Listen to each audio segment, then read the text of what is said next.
ನಂಜಪ್ಪನವರು ಧರ್ಮಪತಿ ಚಿಕ್ಕಮಾರಮ್ಮನವರು ಇಂದಿನ ದಿವಸ ಧರೆಯಲ್ಲಿ ಮಣ್ಣಲ್ಲಿ ಮಣ್ಣಾಗಿ ಹೋದರೆ ಅದೋ ರೀತಿ ನಾವೇನಾದ್ರೂ ದಿನ ಶಿವನ ಸಾಹಿತ್ಯವನ್ನು ಸೇರಿಸಬೇಕು ಅಂದಾಗೆ ರಮರವಾದಿ ನರಕದ ಮಾರ್ಗವನ್ನು ಇಟ್ಟುಕೊಂಡು ಮೋಕ್ಷ ಅಂತಕ್ಕಂತಹ ಅಂತನ್ನು ಸಂಪಾದನೆ ಮಾಡಬೇಕು. ಮಾನವನಾಗಿರ್ತಕ್ಕಂಥವನು ಐಷಡ್ವರ್ಗವನ್ನು ತ್ಯಾಗ ಮಾಡಬೇಕು. ಕಾಮ, ಕ್ರೋಧ, ಲೋಭ, ಮೋಹ, ಮದ, ಮತ್ಸರ್ಯ ಇಂಥ ಐಷಡ್ವರ್ಗವನ್ನು ತ್ಯಾಗ ಮಾಡಬೇಕು. ಮನಸ್ಸು ಅಂತಕ್ಕಂತಹ ಮನೆಗೆ ಕಬ್ಬಿಣದ ಸರಪಣಿಯಿಂದ ಬಂಧಿಸಬೇಕು. ಅನಿತ್ಯಾನಿ ಶರೀರಾಣಿ ಭುವನೈವ ಶಾಶ್ವತಃ ನಿತ್ಯ ಸನ್ನಿಹಿತ ಮೃತ್ಯು ಕರ್ತವ್ಯ ಧರ್ಮ ಸಂಗ್ರಹ. ಅಶಾಶ್ವತವಾಗಿರ್ತಕ್ಕಂಥ ರಾಜಭೋಗಕ್ಕೊಳಗಾಗಿರ್ತಕ್ಕಂಥ ಅಧಿಕಾರ ಅನ್ನೋದು ಬರಬಹುದು ಹೋಗಬಹುದು, ಆದರೆ ಶಾಶ್ವತವಾಗಿರ್ತಕ್ಕಂಥ ಧರ್ಮವನ್ನು ಮಾತ್ರ ಕಳೆದುಕೊಳ್ಳಬಾರದು.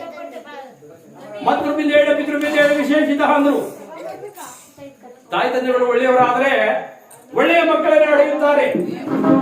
ಸೀತಾದೇವಿ ಹಳದರು ಕುಶಲವರಂತಹ ಮಕ್ಕಳನ್ನ, ತ್ರಿಮೂರ್ತಿಗಳಂತಹ ದೇವತೆಗಳನ್ನು ಹಡೆಯಬೇಕು.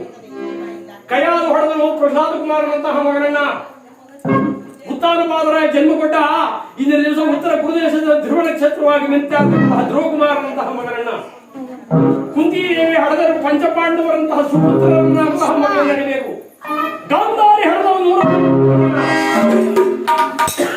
ಗಾಂಧಾರಿ ಹಡೆದಳು 101 ಜನ ಮಕ್ಕಳನ್ನ. ಪ್ರಯೋಜನವೇನು? ಕುಲವನ್ನ ಜೀವನವನ್ನು ಹಾಳು ಮಾಡುವ ಮಕ್ಕಳಿದ್ದರೆ ಫಲವಿಲ್ಲದ ವೃಕ್ಷದಂತೆ ಇದು ಒಂದೇ. ಉತ್ತಮೇಶ ಕ್ಷಣಾಕೋಪಂ ಮಧ್ಯಮೇ ಗಡಿಗಾತ್ಮಯಂ ಅಧಮೇಶ ದಾಹೋರಾತ್ರಿ ಪಾಪಿಷ್ಟೇ ಅಂದಾಗೆ ಉತ್ತಮನಿಗೆ ಬಂದ ಕೋಪ ಒಂದು ಕ್ಷಣ, ಮಧ್ಯಮನಿಗೆ ಬಂದ ಕೋಪ ಒಂದು ಗಳಿಗೆ, ಅಧಮನಿಗೆ ಬಂದ ಕೋಪ ಹಗಲು ರಾತ್ರಿ, ಪಾಪಿಷ್ಠನಿಗೆ ಬಂದ ಕೋಪ ಸಾಯತನಿಗೆ. ಜ್ಞಾನಿಗಳೇ, ತಾಯಿ ತಂದೆಗಳೇ, ಇಂದಿನ ದಿವಸ ಬೆಳ್ಳಿಪಳ್ಳಿ ಗ್ರಾಮದ ಮಾತೃಶ್ರೀ ಚಿಕ್ಕಮಾರಮ್ಮನವ ಸ್ವರ್ಗ ಪ್ರವೇಶದ ಪ್ರಯುಕ್ತ ಉತ್ತರ ಕ್ರಿಯಾದಿ ನಮನ ಕಾರ್ಯವನ್ನು ಸಲ್ಲಿಸಿ ಹಾಲು ತುಪ್ಪ ಅನ್ನ ಸಂತರ್ಪಣೆ ಮುಂತಾದ ಪುಣ್ಯದ ಕೆಲಸಗಳನ್ನು ಮಾಡಿ ಮಾತೃಶ್ರೀ ಚಿಕ್ಕಮಾರಮ್ಮನವರು ಸ್ವರ್ಗ ಪ್ರವೇಶವಾಗಲಿ ಎಂಬುದಾಗಿ ಹೇಳಿ ಈ ಒಂದು ಕಥಾಭಾಗವನ್ನು ಅಂದುಕೊಂಡಿದ್ದಾರೆ. ಅಂದ ಮೇಲೆ ಕ್ಷೇತ್ರ ದೇವರುಗಳಾಗಿರ್ತಕ್ಕಂತಹ ಭಕ್ತಮುನೀಶ್ವರ ಸ್ವಾಮಿಯ ಕೃಪಕಟಾಕ್ಷವನ್ನು ಬೇಡುತ್ತಾ ಅದರ ರೂವಾರಿಗಳು ಸಂಸ್ಥಾಪಕರು ಆಗಿರ್ತಕ್ಕಂತಹ ರಣಸ್ವಾಮಿಯ ಗುರುಗಳನ್ನು ಮನದಲ್ಲಿ ಧ್ಯಾನ ಮಾಡಿ ನನ್ನ ವಿದ್ಯಾಗುರುಗಳಾಗಿರ್ತಕ್ಕಂತಹ ದಿವಂಗತ ಸೋಮನಳ್ಳಿ ಜನಪದಾರನ್ನ ಮನಸಾರ ಸ್ಮರಿಸಿ ಇಲ್ಲಿ ಸೇರಿರ್ತಕ್ಕಂತಹ ಎಲ್ಲ ಕಲಾವಿದರನ್ನ ಆತ್ಮೀಯ ಸ್ವಾಗತವನ್ನು ಕೋರುತ್ತಾ ಈ ಮಾನವ ಜನ್ಮ ದೊಡ್ಡದು, ಇದನ್ನು ಹಾನಿ ಮಾಡಬೇಡಿ ಉಚ್ಚಪ್ಪ ಎಂಬುದಾಗಿ ಹೇಳಿದ್ದಾರೆ. ಅದಕ್ಕೆ ಯಾವ ರೀತಿ ಹೇಳ್ತಾ ಇದ್ದಾರೆ? ಸತು ಸ್ವರ್ಗಕ್ಕೆ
ಬಟ್ಟೆ ಬರೆಯಲ್ಲ ಅಗಸನ ಪಾಲು, ತಾನು ಸಂಪಾದನೆ ಮಾಡಿರ್ತಕ್ಕಂಥ ಹಣದಾಸ್ತಿಯಲ್ಲ ಪರರ ಪಾಲು, ತಾನು ಗಳಿಸಿಕೊಂಡಿರ್ತಕ್ಕಂಥ ಹರಿನಾಮ ಸ್ಮರಣೆ, ಶಿವನಾಮ ಸಂಕೀರ್ತನೆ, ಹರಿನಾಮ ಸಂಕೀರ್ತನೆ ಅದೊಂದೇ ಶಿವನ ಪಾಲು. ಆದ್ದರಿಂದ ಅಪಾರ ಸಂಖ್ಯೆಯಲ್ಲಿ ಸೇರಿರ್ತಕ್ಕಂಥ ಭಗವದ್ ಭಕ್ತರು ನಿಮ್ಮೆಲ್ಲರ ಮುಂದಾದ ಬಾಯಿನ ಮತ್ತೊಂದು ಸಾರಿ ಗೋವಿಂದನ ನಾಮ ಸ್ಮರಣೆಯನ್ನು ಮಾಡಿ ಗೋವಿಂದ ಗೋವಿಂದ ಗೋವಿಂದ ಎನ್ನುವುದರ ಮೂಲಕ ಮಾತೃ ಶ್ರೀ ಚಿಕ್ಕಮಾರಮ್ಮನವರ ಅನ್ನ ನಾಗ ಪಂಚಮಿಯ ದಿವಸ, ಇಂದಿನ ದಿವಸ ಶ್ರಾವಣ ಮಾಸದ ಶುಕ್ಲ ಪಕ್ಷದ ಪಂಚಮಿ 5ನೇ ದಿನ, ನಾಗ ಪಂಚಮಿ ಅಂತಕ್ಕಂತಹ ದಿನ. ಈ ಶುಭ ಸಂದರ್ಭದಲ್ಲಿ ಯಾವ ರೀತಿಯಲ್ಲಿ ಹಾಲಿಗೆ ತನಿಯರಿಂದ ಪೂಜೆ ಮಾಡುವಂತ ಅದೋ ರೀತಿಯಲ್ಲಿ ಚಿಕ್ಕಮಾರಮ್ಮನವರು ಇಂದಿನ ದಿವಸ ಹಾಲ ತುಪ್ಪದ ಸಮೇತ ಪುಣ್ಯತಮವಾಗಿರ್ತಕ್ಕಂತಹ ಸ್ವರ್ಗವನ್ನು ಸೇರಲಿ ಅಂತ ಹೇಳ್ಬಿಟ್ಟು ಭಗವಂತ ಎಲ್ಲರಿಗೂ ಕೊಟ್ಟಿದ್ದಾನೆ. ಬಾಯಿ ಕೊಟ್ಟಿದ್ದಾನೆ, ಕಣ್ಣು ಕೊಟ್ಟಿದ್ದಾನೆ, ಕಿವಿ ಕೊಟ್ಟಿದ್ದಾನೆ, ಮೂಗು ಕೊಟ್ಟಿದ್ದಾನೆ. ನೋಡಿ ಎಲ್ಲ ಇರೋದ್ ಮೇಲೆ ಎಲ್ಲ ಕುಟುಂಬ ಮಾತಾಡ್ತಾರೆ, ಎಷ್ಟು ಚೆನ್ನಾಗಿ ಮಾತಾಡ್ತಾರೆ. ಕಥೆಗಳಿಗೆ ಜ್ಞಾನ ಇಲ್ಲ ಅವ್ರಿಗೆ. ಯಾರು ಕೈ ಕೊಟ್ಟರೆ ಪೂರ್ತಿ ಜ್ಞಾನ ಅರ್ಥ ಉಂಟಾಯ್ತು. ತಾಳ್ಮೆ ಇರಬೇಕು, ಸಮಾಧಾನ ಇರ್ಬೇಕು. ನೋಡಿ, ದಾನಕ್ಕಿಂತ ಶ್ರೇಷ್ಠ ದಾನ ಸಮಾಧಾನ. ಇವತ್ತೆಲ್ಲರೂ ಸಮಾಧಾನ ಇಲ್ಲ ನೋಡಿ. ಹಿಂದಿನ ಕಾಲದಲ್ಲಿ ಅರವಂಟಿಗಳನ್ನು ಇಟ್ಟು ಊಟ ಬಡಿಸೋರು, ತಾಡ್ರು ಅವ್ರದ್ದು ಊಟ ಆಗ್ಲಿ ಅಂದರು. ಈಗ ಹಂಗಲ್ಲ, ಬಂದಿಂದೆ ಹಿಡಿದು ತಿವಿತಾ ಇರ್ತಾರೆ. ಬಂದು ನಿಂತ್ಕೊಂಡು ಆ ತಿನ್ನಕ್ಕೆ ಮನಸ್ಸಿಲ್ಲ, ಅಡಿಗೆ ಮಾಡಿಸ್ತರು ತಿನ್ನಿ ನಿಧಾನ ಊಟ ಮಾಡಿದ್ರೆ ಹಿಂದೆ ಹಿಡಿದು ಬಂದು ತಿಂತಿರ್ತಾರೆ. ಏನ್ ತಿಂತಾರ ಪಾಪ, ಅದೇ ತಿನ್ಬೇಕು. ಈ ಫೀಸ್ ದನಗಳು ಬುಸ ಇಡೀ ಬುಸ ತಿಂತವಲ್ಲ, ಹಂಗ್ ತಿನ್ಬೇಕು. ಅಂತ ಕಾಲ ಬಂದ್ಬಿಟ್ಟಿದೆ, ಏನು ಮಾಡಕ್ಕಾಗಲ್ಲ. ಇದು ಕಾಲದ ಮಹಿಮೆ ಅಂತ ಕಲಿಯುಗದ ಮಹಿಮೆ.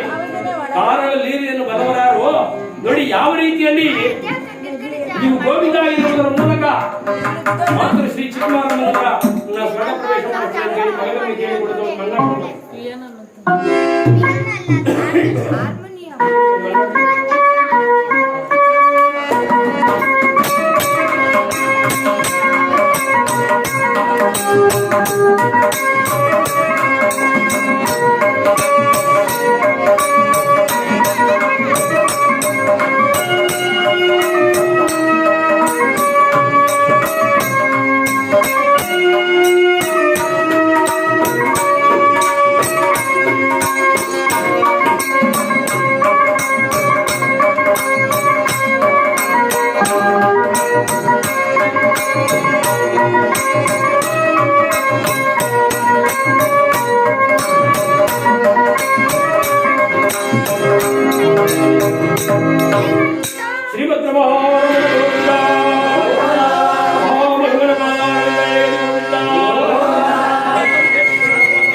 ತಾನು ಸಂಪಾದನೆ ಮಾಡಿರ್ತಕ್ಕಂಥ ಹಣ ಆಸ್ತಿಯಲ್ಲ ಪರರ ಪಾಲು, ತಾನು ಗಳಿಸಿಕೊಂಡಿರ್ತಕ್ಕಂಥ ಹರಿನಾಮ ಸ್ಮರಣೆ.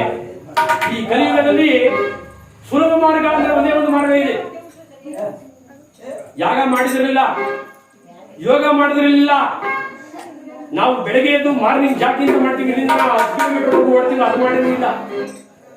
ಭಕ್ತಿ ಒಂದೇ ಮುಕ್ತಿಗೆ ಸಾಧನೆ ಅಂದ್ರು. ಭಕ್ತಿ ಒಂದೇ ಮುಕ್ತಿ ಸಾಧನೆ.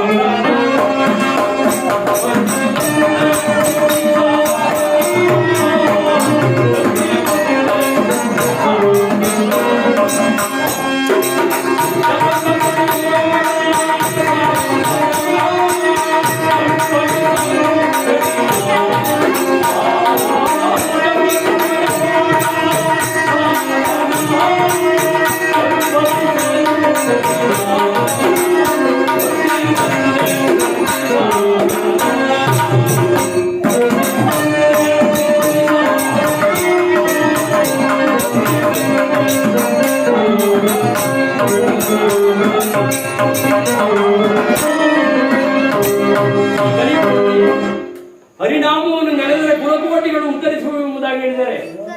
ಭಕ್ತಿ ಒಂದೇ ಮುಕ್ತಿಗೆ ಸಾಧನೆ. ಆದ್ರಿಂದ ಭಕ್ತಿ ಇರಬೇಕು. ಭಕ್ತಿ ಇಲ್ಲದ್ರೆ ಏನಾಗುತ್ತೆ ಅಂದ್ರೆ, ಭಕ್ತಿ ಇಲ್ಲದ ಶಿಷ್ಯ ಗೊತ್ತಿಗೆ ಉಪದೇಶ ಗೊತ್ತಿದ ಕೆರೆಯಲ್ಲಿ ರಾಜವನ್ನು ಬಿಚ್ಚಿ ಬೆಳೆದಂತೆ ಎಂಬುದಾಗಿ ಆಗುತ್ತದೆ.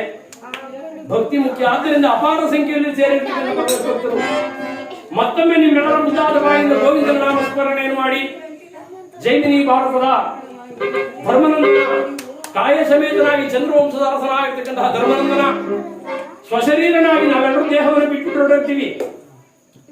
ದೇಹವನ್ನೇ ಬಿಟ್ಬಿಟ್ಟು ಆತ್ಮ ಮಾತ್ರ ಅನ್ಕೋತೀವಿ, ಅರಿತಂಬೋತೀವಿ. ಧರ್ಮರಾಯರಾಗಲ್ಲ. ತನ್ನ ಜೊತೆಯನ್ನೇ ಸ್ವಶರೀರನಾಗಿ ತನ್ನ ಜೀವ ಜ್ಯೋತಿಯಲ್ಲಿ ಕರ್ಕೊಂಡು ಹೋಗ್ತಾರೆ ನೋಡಿ. ಅಂತಹ ಜೈಮಿನಿ ಭಾರತದ ಸ್ವರ್ಗಾರೋಹಣ ಎಂಬ ಕಥಾಭಾಗಕ್ಕೆ ಅನುವು ಮಾಡಿಕೊಡ್ತಾರೆ ಅಂತ ಹೇಳಿ ತಮ್ಮಲ್ಲಿ ಮಗದೊಮ್ಮೆ ಕೇಳಿಕೊಡುತ್ತಾ ಇನ್ನೊಂದು ಮಂಗಳಾರತಿ ಮಾಡಬೇಕು. ಶ್ರೀಮದ್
ದ್ವಾಪರ ಯುಗದಲ್ಲಿ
ಕೃತಯುಗ, ತ್ರೇತಾಯುಗ, ದ್ವಾಪರ ಯುಗ, ಕಲಿಯುಗ ಅಂತಕ್ಕಂಥ 4 ಯುಗಗಳು.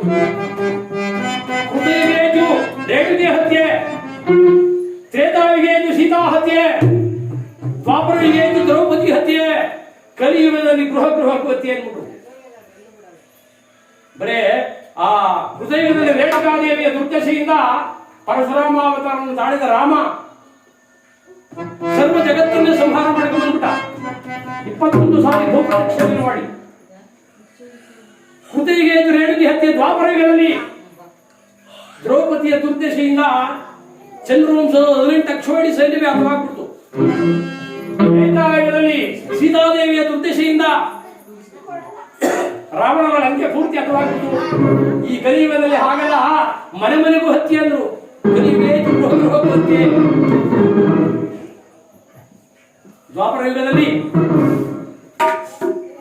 ಜಗನ್ನಾಟಕ ಸೂತ್ರಧಾರಿ ಆಗಿರ್ತಕ್ಕಂಥ ಕೃಷ್ಣ ಪರಮಾತ್ಮನ ಒಲಿಮೆಗೆ ಪಾತ್ರರಾಗಿರ್ತಕ್ಕಂತಹ ಪಾಂಡವರು, ಆಗಿರ್ತಕ್ಕಂತಹ ಕೃಷ್ಣ ಪರಮಾತ್ಮನ ಒಲಿಮೆಗೆ ಪಾತ್ರರಾಗಿರ್ತಕ್ಕಂತಹ ಪಾಂಡವರು ಅಂದ್ರೆ ಸಾಮಾನ್ಯ ಎಲ್ಲರೂ ಹೇಳ್ಬಿಡ್ತೀರಾ, ಧರ್ಮನಂದನ, ಭೀಮ, ಅರ್ಜುನ, ನೃಪ, ಸಹದೇವ ಅಂತ ಹೇಳಿ. ಇವರ ದಾಯಾದಿಗಳಾಗಿರ್ತಕ್ಕಂಥ ಕೌರವರಿದ್ರು 101 ಜನ. ಅದು ದೊಡ್ಡವರಿಗೆ ಗೊತ್ತಿಲ್ಲ. ದುರ್ಯೋಧನ, ದುಶ್ಯಾಸನ, ಧೂಮುಖ, ದುರ್ಜಯ ಪ್ರಾರಂಭವಾಗಿ 100 ಜನ ಗಂಡು ಮಕ್ಕಳು, ದುಶ್ಯನೆ ಅಂತಕ್ಕಂಥ ಓರ್ವರ ಹೆಣ್ಣು.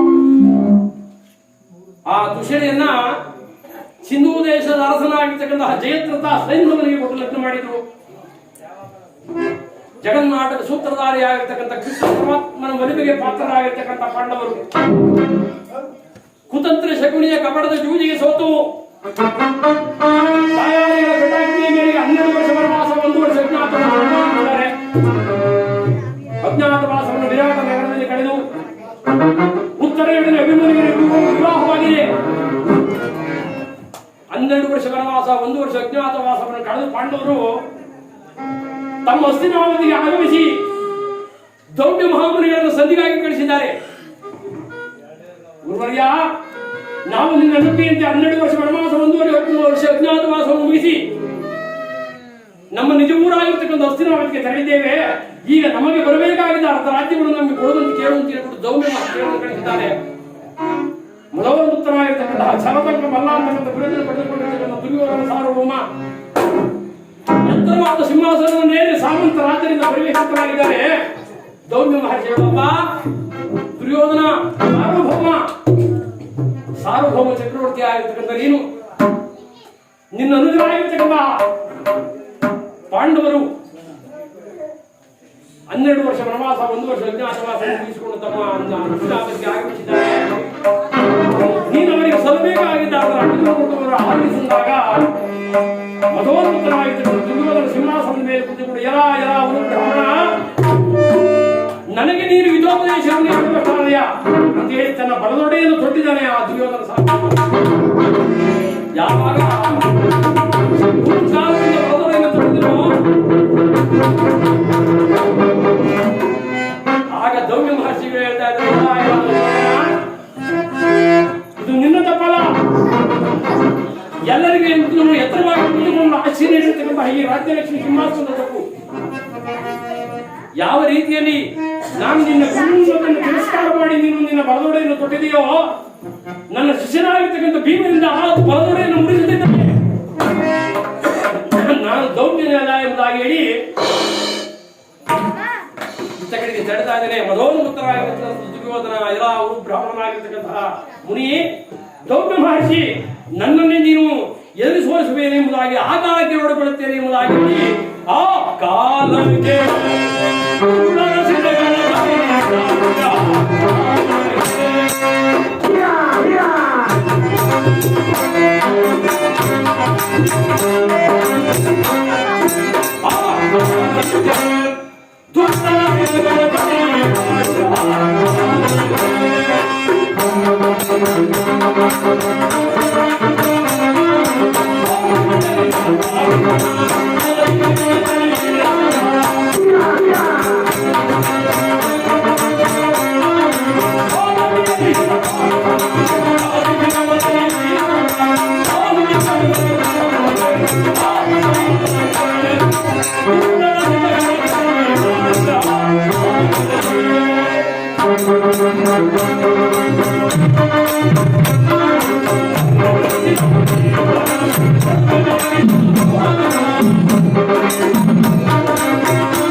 ಮಾಡಿಕೊಳ್ಳುತ್ತೇನೆ ಅಂತೇಳಿ ಮಲೋತ್ತರಾಗಿರ್ತಕ್ಕಂಥ ದುರ್ಯೋಧನ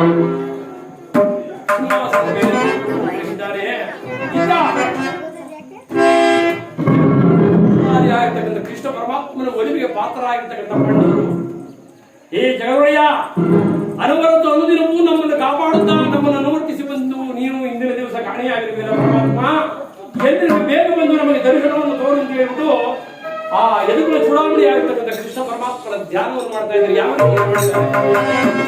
ಶ್ರೀ ಭದ್ರವಾದ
ಪರಮಾತ್ಮ ಯದುಗುಳು ಚೂಡಾಮಣಿ ಬೇಕು ನಿನ್ನ ಜಗತ್ತಿನವಾಗಿರತಕ್ಕಂಥ ದರ್ಶನವನ್ನು ತೋರು ಅಂತ ಹೇಳಿ ಪಾಂಡವರು ತದೇಕ ಚಿತ್ತದಿಂದ ಕೃಷ್ಣ ಪರಮಾತ್ಮನ ಧ್ಯಾನವನ್ನು ಮಾಡಿದಾಗ ಮಮ ಪ್ರಾಣ ಹಿ ಪಾಂಡವ ಅಂತಕ್ಕಂಥ ಬಿಡುಗಡೆ ಹೊರತಕ್ಕಂಥ ಕೃಷ್ಣ ಪರಮಾತ್ಮ ಥಟ್ಟನೆ ಅಲ್ಲಿ ಪ್ರತ್ಯಕ್ಷವಾಗಿರುತ್ತಿದ್ದ.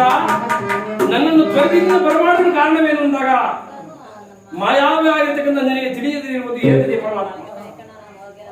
ನಾವು ಪರಮಾತ್ಮನ ಪ್ರೇರಣೆಯಿಂದ 12 ವರ್ಷ ವನವಾಸ, 1 ವರ್ಷ ಅಜ್ಞಾತವಾಸವನ್ನು ನೋಡಿ ಅಲ್ಲಿ ದನಿಂದ ಹೇಳ್ತಾರೆ.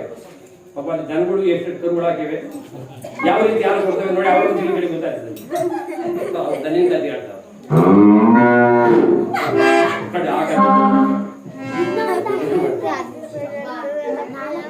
ಪರಮಾತ್ಮ ನಿನ್ನ ಅನುಗ್ರಹದಿಂದ ನಾವು 12 ವರ್ಷ ವನವಾಸ, 1 ವರ್ಷ ಅಜ್ಞಾತವಾಸವನ್ನು ಮುಗಿಸಿಕೊಂಡು ಇಲ್ಲಿಗೆ ಬಂದಿರಬೇಕು. ಈಗ ದುರ್ಯೋಧನನ ಬಳಿಗೆ ದೌಮ್ಯ ಮಹರ್ಷಿಗಳನ್ನು ಕಳಿಸಿದಾಗ ಈ ರೀತಿ ಹೇಳಿ ಕಳಿಸಿದ್ದೇನೆ ಅಂದಾಗ ಹೇಗಾದರೂ ಮಾಡಿ ಇದಕ್ಕೆ ಪ್ರಚೋದನೆಯನ್ನು ಮಾಡುತ್ತೇನೆ ಎಂಬುದಾಗಿ ಹೇಳಿದಾಗ ಭೀಮಾಕೃಷ್ಣನು ಬಹಳ ವಿಜೃಂಭಣೆಯಿಂದ ಅವರನ್ನು. ಆಗ ಧರ್ಮನಂದನಾದ ಮಹಾನುಭಾವ, ಯುದ್ಧವೆಂದರೆ ನನ್ನ ಎದೆಯು ಗಡಗಡನ್ನು ನಡುಗುವುದು, ಖಚಿತವಾಗಿ ಯುದ್ಧಕ್ಕೆ ಆಹ್ವಾನವನ್ನು ಕೊಡಬೇಡ ಅಂದಾಗ ವಿಚಾರವನ್ನು ತಿಳಿದು ಬರುತ್ತೇನೆ ಎಂಬುದಾಗಿ ಹೇಳಿ ಜೊತೆಯಲ್ಲಿ ಸಹಮಿತ್ರನಾಗಿರ್ತಕ್ಕಂತಹ ವಿದುರನನ್ನು ಕರೆದುಕೊಂಡು ಹೋಗಿ ಮದೋನ್ಮತ್ತನಾಗಿರ್ತಕ್ಕಂಥ ದುರ್ಯೋಧನನ ಬಳಿಗೆ ಹೋದಾಗ ಪರಮಾತ್ಮನನ್ನು ಕಟ್ಟಲು ಯತ್ನಿಸಿದ್ದಾನೆ ಆ ಮದೋನ್ಮತ್ತನಾಗಿರ್ತಕ್ಕಂಥ ದುರ್ಯೋಧನ. ಆಗ ಕರ್ಣನನ್ನು ಜೊತೆಯಲ್ಲಿ ಕರೆದುಕೊಂಡು ಬಂದು, ಕರ್ಣ, ನೀನು ಪಾಂಡವ ಅಗ್ರಜನಾಗಿರ್ತಕ್ಕಂತಹ ಪ್ರಥಮ ಪಾಂಡವ, ಕುಂತಿಯೇ ನಿನ್ನ ತಾಯಿ, ನೀನು ಯಾವುದಕ್ಕೆ ಕುಂತಿ ನಿನ್ನ ಬೆಳೆಯುತ್ತದೆ ಅಂದಾಗ ಮಹಾನುಭಾವನಾಗಿರ್ತಕ್ಕಂಥ ಕೃಷ್ಣ ಪರಮಾತ್ಮ ಇದುವರೆಗೂ ಕುಂತಿ ನನ್ನ ತಾಯಿ ಅಂತಕ್ಕಂಥ ವಿಚಾರವೇ ನನಗೆ ಗೋಚರವಿರಲಿಲ್ಲ. ಅಂದಾಗ ದೂರ್ವಾಸ ಮುನಿಗಳ ಮಂತ್ರದಿಂದ ನಿನ್ನ ತಾಯಿ ನಿನ್ನನ್ನು ಪಡೆದಳು ಕರ್ಣ ಎಂದು ಕೂಗಿದಾಗ ನೀನು ಆ ಕಿವಿಯಲ್ಲಿ ಬಂದೆ. ಲೋಕ ಅಪವಾದಕ್ಕೆ ಅಂಜಿ ನನ್ನನ್ನು ಗಂಗಾನದಲ್ಲಿ ತೇಲಿ ಬಿಟ್ಟಳು.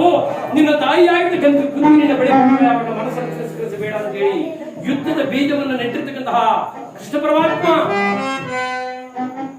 ಯುದ್ಧವೇ ನಿಶ್ಚಯವಾಯಿತು ಅಂತ ಹೇಳಿ ಪಾಂಡವರ ಶಿಬಿರದಲ್ಲಿ ಹೇಳಿದಾಗ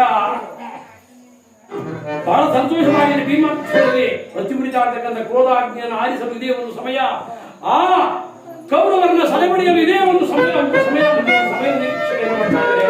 ಈ ನಿರೀಕ್ಷಣೆಯನ್ನು ಮಾಡ್ತಾ ಇರ್ತಕ್ಕಂಥ ಸಂದರ್ಭದಲ್ಲಿ ದುರ್ಯೋಧನ ಒಬ್ಬೊಬ್ಬರಿಗೆ ಹೇಳ್ತಾ ಇದ್ದಾರೆ, ದುರ್ಯೋಧನ ಯಾರ್ಯಾರು ಎಷ್ಟೆಷ್ಟು ದಿವಸದಲ್ಲಿ ಆ ಬಡಪಾಂಡವರನ್ನು ಸಂಹರಿಸ್ತೀರ ಅಂದಾಗ ಮುದುಕನಾಗಿರ್ತಕ್ಕಂಥ ನಾನು 1 ತಿಂಗಳಲ್ಲಿ ಸಂಹರಿಸುತ್ತೇನೆ ಅಂತ ಹೇಳಿ ಭೀಷ್ಮಾಚಾರ್ಯರು ಹೇಳಿದ್ದಾರೆ. ಹೀಗೆ ಒಬ್ಬೊಬ್ಬರನ್ನು ಹೇಳ್ತಾ ಇದ್ದಾರೆ ಕೃಷ್ಣ ಪರಮಾತ್ಮ. ಎದುರು ಚೂಡಾಮಣಿ ಆಗಿರ್ತಕ್ಕಂಥ ಕೃಷ್ಣ ಪರಮಾತ್ಮ ನನ್ನ ಅಣ್ಣನಾಗಿರ್ತಕ್ಕಂಥ ಬಲರಾಮ ದೇವರು ಇಲ್ಲಿದ್ದರೆ ಅವರು ಕೌರವರಿಗೆ ಸಹಾಯ ಮಾಡ್ತಾರೆ ಎಂಬ ಉದ್ದೇಶದಿಂದ 21 ದಿವಸಗಳ ಕಾಲ ಗೋವನ್ನು ಹೊಡೆದ ಮಾತ್ರದಲ್ಲಿ, ಪ್ರಾಣ ಬಿಟ್ಟ ಮಾತ್ರದಲ್ಲಿ 21 ದಿವಸಗಳ ಕಾಲ ಭೂಪ್ರದೇಶಿದ್ದಾರೆ. ಭೂಭಾರವನ್ನು ಕಡಿಮೆ ಮಾಡುವ ಸಲುವಾಗಿ ಉದಯಿಸಿರ್ತಕ್ಕಂಥ ಕೃಷ್ಣ ಪರಮಾತ್ಮ ಯುದ್ಧದ ನಿರೀಕ್ಷೆಯಲ್ಲಿರ್ತಕ್ಕಂತಹ ಪಾಂಡವರಿಗೆ ಸಮಾಧಾನವನ್ನು ಹೇಳ್ತಾ ಇದ್ದಾರೆ. ಈ ಸಮಾಧಾನವನ್ನು ಹೇಳ್ತಾ ಇರ್ತಕ್ಕಂಥ ಸಂದರ್ಭದಲ್ಲಿ ಸಶಸ್ತ್ರನಾಗಿ ಶತ್ರುವನ್ನು ಯುದ್ಧ ಮಾಡುವುದಿಲ್ಲ ಅಂತ ಹೇಳಿ ವಾಗ್ದಾನವನ್ನು ಕೊಟ್ಟಿರ್ತಕ್ಕಂತಹ ಕೃಷ್ಣ ಪರಮಾತ್ಮ ಪಾಂಡವರಿಗೆ ಹೇಳ್ತಾ ಇದ್ದಾರೆ, ನಾನು ಶತ್ರುವನ್ನು ಹಿಡಿಯುವಾಗಿಲ್ಲ, ನನ್ನಲ್ಲಿ ಯಾವ ಫಲಾಪೇಕ್ಷೆಯನ್ನು ಹೊಂದುವುದಿಲ್ಲ. ಆಗ ಎದುರು ಚೂಡಾಮಣಿ ಆಗಿರ್ತಕ್ಕಂಥ ಕೃಷ್ಣ ನೀನು ಅನುಗ್ರಹ ಹೊಂದಿದ್ದು ಅಂದಾಗ ಅಸನ್ಮುಖನಾಗಿರ್ತಕ್ಕಂಥ ಕೃಷ್ಣ ಪರಮಾತ್ಮ ಹೇಳಿ ಧರಿಸಿಗೆ ಧರ್ಮ ದೀಕ್ಷೆಯ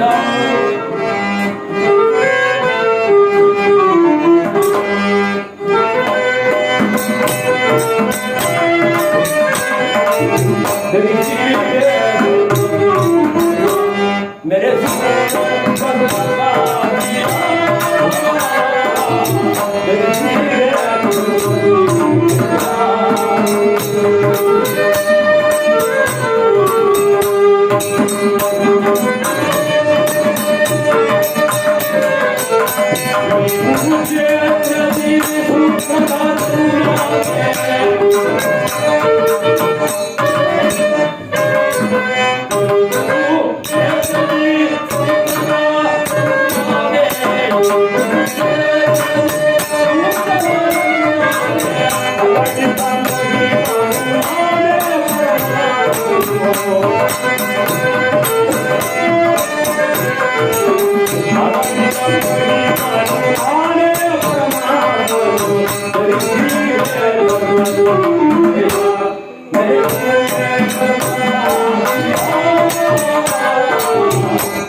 ಭೂಭಾರವನ್ನು ಕಡಿಮೆ ಮಾಡಲು ಉದಯಿಸಿರ್ತಕ್ಕಂತಹ ಕೃಷ್ಣ ಪರಮಾತ್ಮ ಪಾಂಡವರದು 7 ಅಕ್ಷೋಹಿಣಿ ಸೈನ್ಯ, ಕೌರವರದು 11 ಅಕ್ಷೋಹಿಣಿ ಸೈನ್ಯ.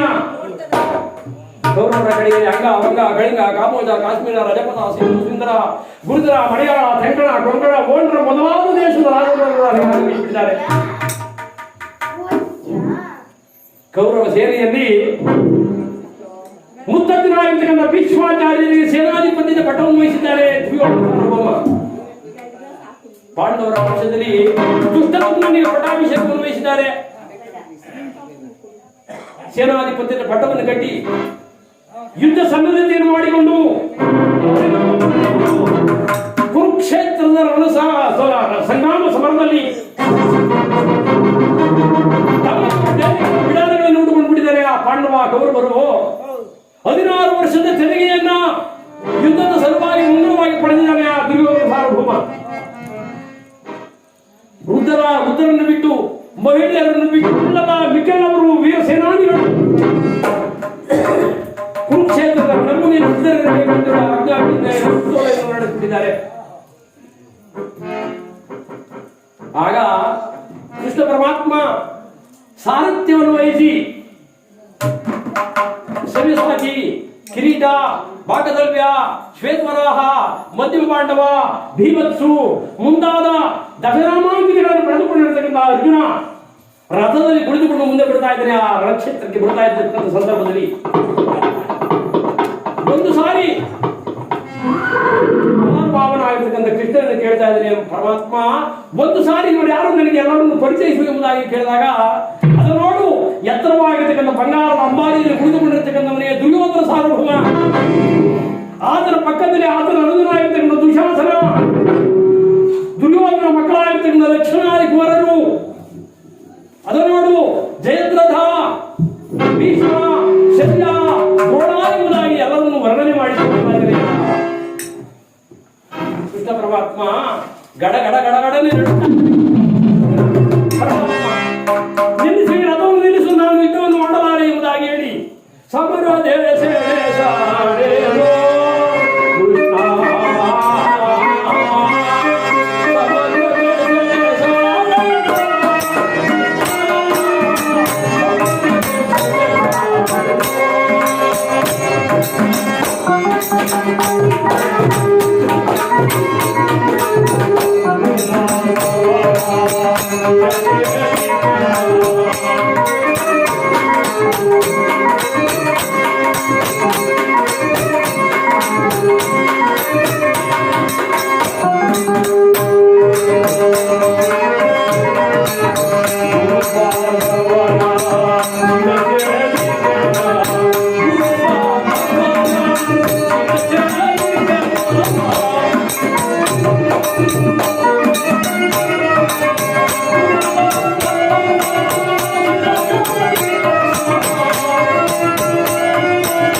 ಜೀವವನ್ನು ನಂಬಿ ಗುರುತ್ವಗಳ ಆ ಗುರು ಬಾಂಧವರನ್ನು ನಾನು ಬರಮಾಡಲೆ ಖಂಡಿತ ನಾನು ಒಲಿಸುವುದಿಲ್ಲ.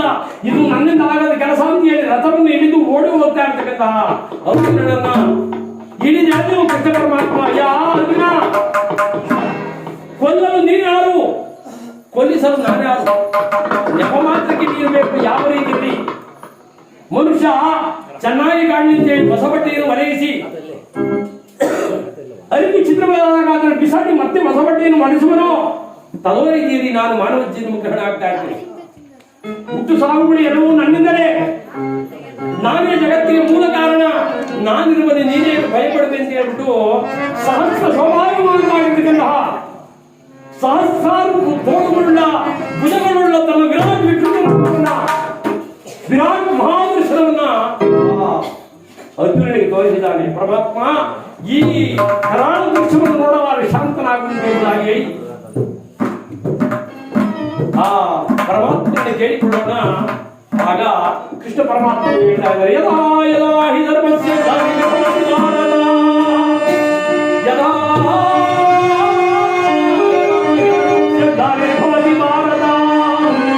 ಅಭಿಸ್ಥಾನಮ ಧರ್ಮಸ್ಯ ತದಾತ್ಮನಂ ಸುಜಾನ್ಯೋ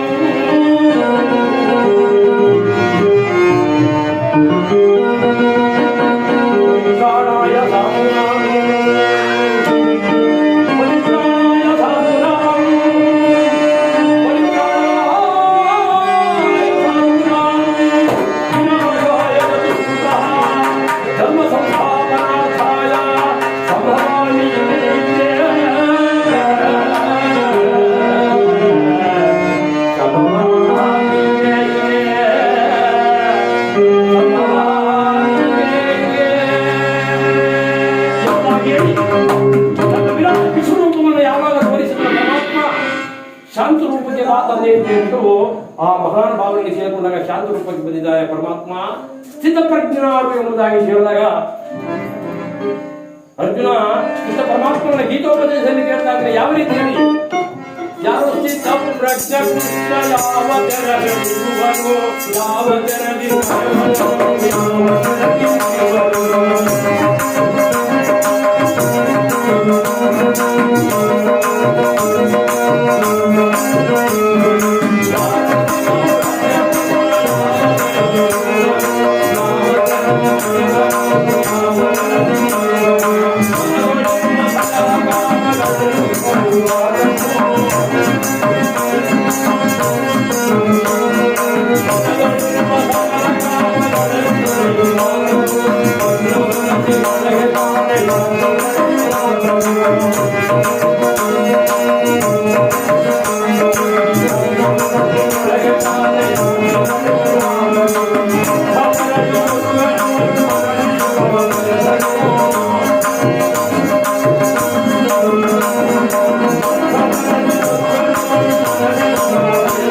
ಯಾವಾಗ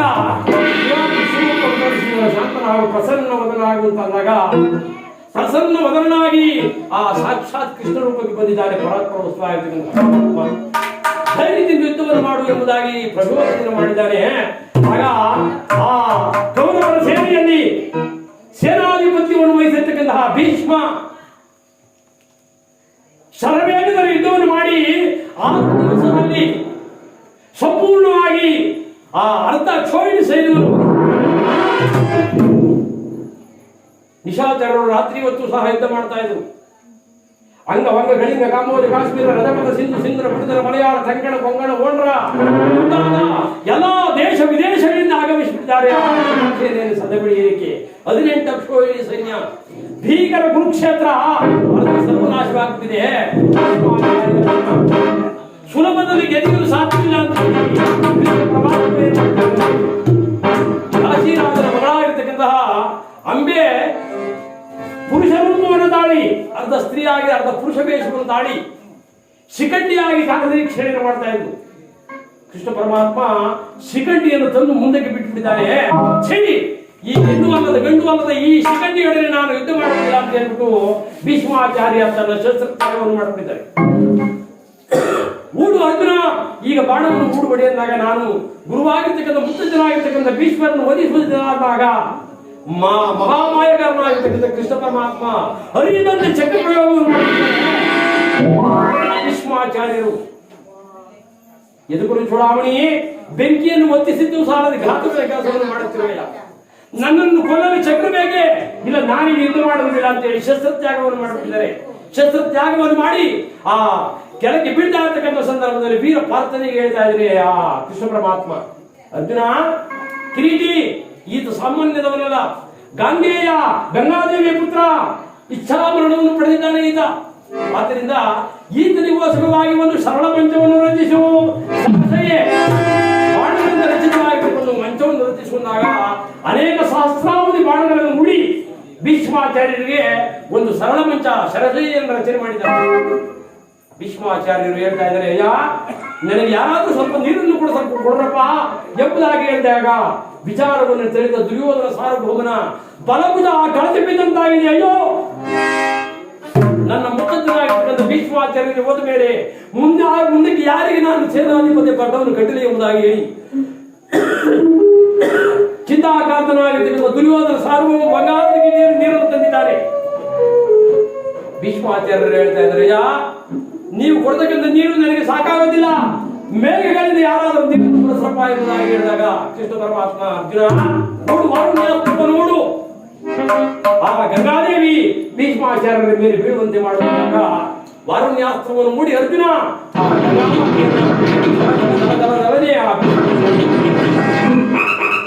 ಗಂಗಾದೇವಿ ಆಗಿರ್ತಕ್ಕಂಥ ಭೀಷ್ಮ ಪುಳಗಿತನಾಗಿ ಆ ಕೌರವ ಪಾಂಡವರಿಗೆ ಹೇಳ್ತಾ ಇದ್ರೆ, ಅಯ್ಯ ಚೆನ್ನಾಗದೆ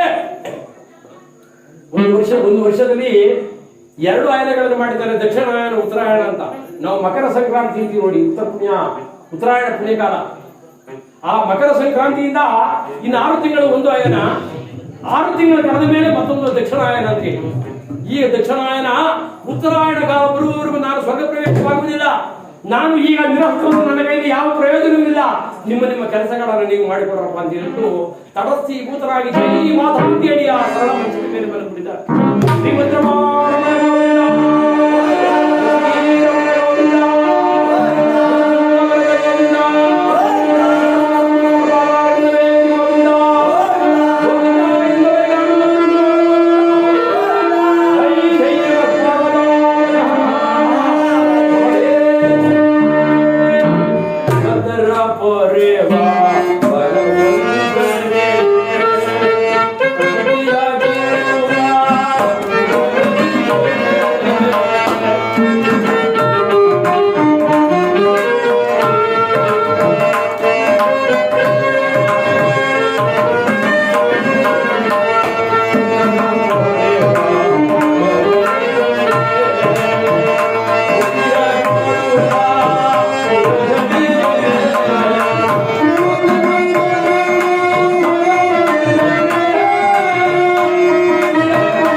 ಧ್ಯಾನವನ್ನು ಮಾಡುತ್ತಾ ಭೀಷ್ಮಾಚಾರ್ಯರು ಶರಶಯ್ಯೇ ಆ ಬಾಣ ದಿಕ್ಕು ಕಾಣದಂತವನಾಗಿರ್ತಕ್ಕಂತಹ ದುರ್ಯೋಧನ ಸಾರ್ವಭೌಮ ಅತ್ಯಾರಿಗೆ ನಾನು ಸೇನಾಧಿಪತಿ ಪಟ್ಟವನ್ನು ಕಟ್ಟದಿಂದಿರಿ ಹೇಳಿ ಯೋಚನಾ ತತ್ಕ್ಷಣದಲ್ಲಿಯೇ ದ್ರೋಣಾಚಾರ್ಯರಿಗೆ ಆ ಸೇನಾಧಿಪತ್ಯದ ಪಟ್ಟವನ್ನು ಕಟ್ಟಿ ತಾಂಬೂಲ ವಿಂಡೆಗಳನ್ನು ಕೊಟ್ಟು ಗುರುವರ್ಯ ಹೇಗಾದರೂ ಮಾಡಿ ನೀನು ಧರ್ಮರಾಯನನ್ನು ಒಬ್ಬನನ್ನು ಸೆರೆಯಲ್ಲಿ ಕೊಟ್ಬಿಟ್ಟು ಸಾಕು, ಅದರಿಂದ ತೃಪ್ತನಾಗ್ಬಿಡ್ತೀನಿ ಅಂತ ಹೇಳ್ಬಿಟ್ಟು ಸಹಸ್ರ ಬರಹಗಳನ್ನು ನಿನಗೆ ಬಹುಮಾನವಾಗಿ ಕೊಡ್ತೀನಿ ಅಂದಾಗ ಪ್ರಯತ್ನ ಪಡಿದೆ ಎಂಬುದಾಗಿ ಹೇಳಿ ಒಂದಿನ ದಿವಸ ದ್ರೋಣಾಚಾರ್ಯರು ವೀರಾವೇಶದಿಂದ ಮಹಾಭಯಂಕರವಾಗಿ ದ್ರೋಣಾಚಾರ್ಯರು ಹೋರಾಟ ಮಾಡಿದ್ದಾರೆ. ಒಂದಿನ ದಿವಸವೂ ಸಹ ಅರ್ಧ ಸೇನೆ ಆ ದ್ರೋಣಾಚಾರ್ಯರ ನಾಶಕ್ಕೆ ನಾಶವಾಗ್ಬಿಟ್ಟಿದೆ. ಭಯಂಕರವಾಗಿರ್ತಕ್ಕಂಥ ಯುದ್ಧವನ್ನು ಮಾಡ್ತಾ ಇರ್ತಕ್ಕಂತಹ ದ್ರೋಣಾಚಾರ್ಯರನ್ನು ಸುಲಭದಲ್ಲಿ ಗೆದಿಯಲು ಸಾಧ್ಯವಿಲ್ಲ ಎಂಬುದಾಗಿ ಹೇಳಿ ಕೃಷ್ಣ ಪರಮಾತ್ಮ ಒಂದು ತತ್ವವನ್ನು ಮಾಡಿದರೆ ಏನ್ ಮಾಡಿದ್ದಾರೆ ಅಂದ್ರೆ ಅಶ್ವತ್ಥಾಮ ಅಂತಕ್ಕಂಥ ಒಂದು ಆನೆಯನ್ನು ಬಳಸಿಬಿಟ್ಟಿದ್ದಾರೆ ಭೀಮಸೇನನ ಕೈಯಿಂದ. ಇದು ನೋಡು ಅಶ್ವತ್ಥಾಮ ಅಂತ ಗದ್ದೆ ಆನೆ ಸತ್ತು ಹೋಗಿದೆ ಅಂತ ಹೇಳಿ ಭೀಮ ಯಾವ ಧರ್ಮರಾಯನಿಗೆ ಹೇಳಿದರೆ ಧರ್ಮರಾಯರ ರಣಕ್ಷೇತ್ರದಲ್ಲಿ ವೀರಾವೇಶದಿಂದ ಹೋರಾಡತಕ್ಕಂಥ ದ್ರೋಣಾಚಾರ್ಯರ ಮುಂಭಾಗದಲ್ಲಿ ಅಶ್ವತ್ಥಾಮ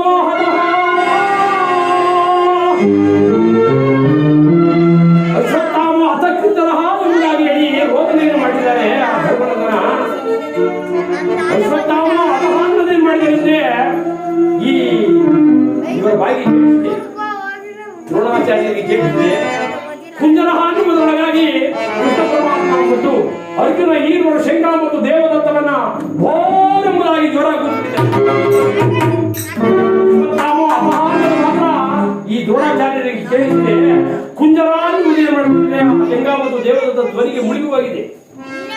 ಅಶ್ವತ್ಥಾಮ ಅತಃ ಅನ್ನೋದು ಯಾವಾಗ ದ್ರೋಣಾಚಾರ್ಯರಿಗೆ ಕೇಳಿಸಿಬಿಡ್ತು, ಓ ನನ್ನ ಮಗನಾಗಿರ್ತಕ್ಕಂಥ ಅಶ್ವತ್ಥಾಮ ಪ್ರಾಣವನ್ನು ಕಳ್ಕೊಂಡ್ಬಿಟ್ಟಿದ್ದಾರೆ ಎಂಬುದಾಗಿ ಹೇಳಿ ಇದು ಧರ್ಮರಾಯ ಹೇಳ್ತಾ ಇದ್ದಾರೆ. ಇನ್ಯಾರಾದ್ರೂ ಹೇಳ್ತಿರೋದು ಅಂತಿರ್ಲಿಲ್ಲ. ಧರ್ಮವನ್ನ ಒಂದು ವ್ರತವಾಗಿ ತಗೊಂಡು ಹೇಳ್ತಾ ಇದ್ದಾರೆ. ನನ್ನ ಮಗನಾಗಿರ್ತಕ್ಕಂಥ ಅಶ್ವತ್ಥಾಮವನ್ನು ಯಾರು ಕೊಂದು ಬಿಟ್ಟಿದ್ದಾರೆ ಅಂತ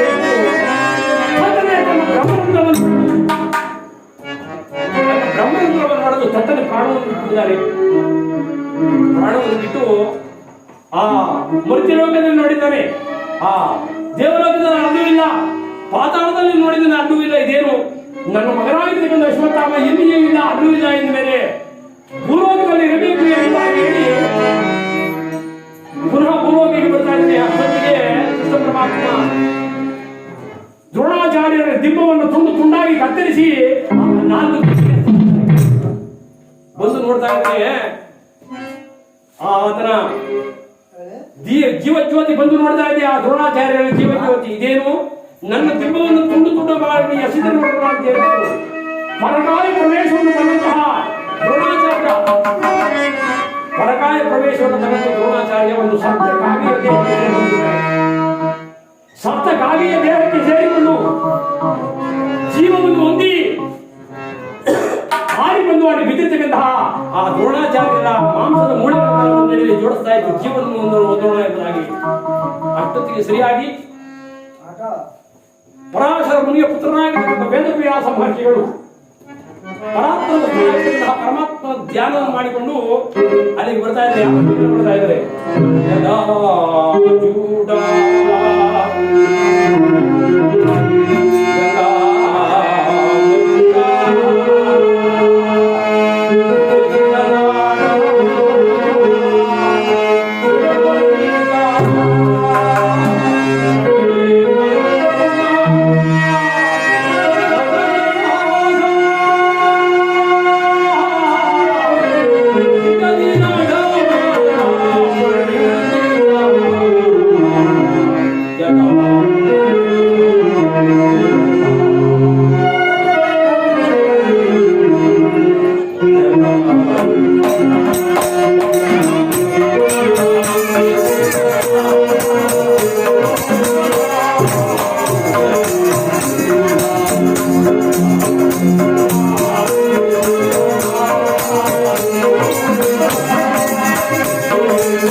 ಜ್ಞಾನರೂಪನಾಗಿ ಪಾರು ಮಾಡುತ್ತಾ ವೇದವ್ಯಾಸ ಮಹರ್ಷಿ ಅಲ್ಲಿಗೆ ಆಗಮಿಸಿ, ಅಯ್ಯ ದ್ರೋಣಾಚಾರ್ಯ ಭಾರದ್ವಾಜ ಮುನಿಯ ಮಗನಾಗಿ ಗುರುಗಳ ಸ್ಥಾನದಲ್ಲಿದ್ದು ಇಂಥ ನೀಚ ಕೆಲಸವನ್ನು ಮಾಡ್ತಾ ಇದ್ದೇನೆ, ನಾಚಿಕೆ ಆಗುವುದಿಲ್ಲ ಎಂದು. ಏನ್ ಮಾಡ್ಲಿಕ್ಕೆ ಗುರುಗಳೇ, ನನ್ನ ಪರಿಸ್ಥಿತಿ ಹಿಂಗಾಗೋಯ್ತು ನೋಡಿ, ನನ್ನ ದಿಬ್ಬವನ್ನು ಕತ್ತರಿಸಿ ಹಾಕಿಬಿಟ್ಟಿದ್ದಾರೆ. ಅಯ್ಯ ನೀನು ಯಾರು ಇಲ್ಲಿಗೆ ಏಕೆ ಬಂದಿದ್ದೀಯಾ ನನ್ನ ಸ್ವಲ್ಪ ಪರಿಶೀಲನೆ ಮಾಡಿ ಯೋಚಿಸುವಂದಾಗ ಜ್ಞಾನೋದಯವಾಗಿದೆ ದ್ರೋಣಾಚಾರ್ಯ ವಿಷಯ. ನಾನು ಇಲ್ಲಿರಬಾರ್ದು, ಯಾರಾದ್ರೂ ಏನಾದ್ರೂ ಯುದ್ಧವನ್ನು ಮಾಡಬೇಡಿ, ನಾನು ಇಲ್ಲಿರಬಾರ್ದು ಎಂಬುದಾಗಿ ಹೇಳಿ ಅಷ್ಟೊತ್ತಿಗೆ ಅಭಿಮನ್ಯು ಕುಮಾರನ ಮದುವೆ ಆಗಿಬಿಟ್ಟಿದೆ. ನಾನು ಇಲ್ಲಿರಬಾರ್ದು ಎಂಬುದಾಗಿ ಹೇಳಿ ನನ್ನ ಪರಿಸ್ಥಿತಿ ಹೀಗಾಯ್ತಾನೆ, ಈಗ ಏನ್ ಮಾಡೋಣ ಗುರುಗಳೇ, ನಾನು ಯಾವ ರೀತಿಯಲ್ಲಿ ನನ್ನ ಬದುಕು ನಿರ್ವಹಿಸಿದಾಗ ಏನು ಮಾಡೋಣ? ನಿರಾಶವಾಗಿ ಭೂಲೋಕದಲ್ಲಿ ನರಹುಡುಗರಾಗಿರ್ತಕ್ಕಂಥ ನರಮನುಜರು ಸಾಯ್ತಾರೆ. ಆಗ ಶ್ರಾದ್ದ ಕರ್ಮ ಅಂತ ಹೇಳಿ ಮಾಡ್ತಾರೆ ಉಸಿರಕ್ರಿಯಾದಿಂದ. ಅವತ್ತಿನ ದಿವಸ ನೀನು ಕಾಗೆಯಾಗಿ ಬಂದು ಆ ಶ್ರಾದ್ದವನ್ನು ಸೇವಿಸು, ನಿನಗೆ ಮೋಕ್ಷ ಆಗುತ್ತೆ ಅನ್ನುವ. ಅದಕ್ಕೋಸ್ಕರ ಕೆಲವರು ಈಗಿನ ಕಾಲದಲ್ಲಿ ಹೇಳ್ತಾರೆ ಕಾಗೆ ಬರಲಿಲ್ಲ, ಎದುರು ನೋಡ್ತಾ ಇರ್ತಾರೆ ಕಾಗೆ ಬರಲಿಲ್ಲ. ಈ ಕಾರಣಕ್ಕೋಸ್ಕರವಾಗಿ ದ್ರೋಣಾಚಾರ್ಯರು, ಆಚಾರ್ಯರಾಗಿರ್ತಕ್ಕಂಥ ದ್ರೋಣಾಚಾರ್ಯರು ತನ್ನ ಬುದ್ಧಿಶಕ್ತಿಯಿಂದ ಪರಮಾತ್ಮನ ಪ್ರೇರಣೆಯಿಂದ ವಾಯಸ ಸ್ವರೂಪವನ್ನು ತಾಳಿ ತಾಳಿ ಇಂದಿಗೂ ಸಹ ಈ ಭೂಲೋಕದಲ್ಲಿ ಸಂಚರಿಸ್ತಾರೆ. ಈ ರೀತಿಯಾಗಿ ದ್ರೋಣಾಚಾರ್ಯರು ಮೋಕ್ಷ ಸಂಪಾದನೆಗೋಸ್ಕರವಾಗಿ ಈ ಕಲಿಯುಗದಲ್ಲಿ ವಾಯಸ ಸ್ವರೂಪವನ್ನು ತಾಳಿದ್ದಾರೆ. ಶ್ರೀಮದ್ ರಮಾರಮಣ ಗೋವಿಂದ.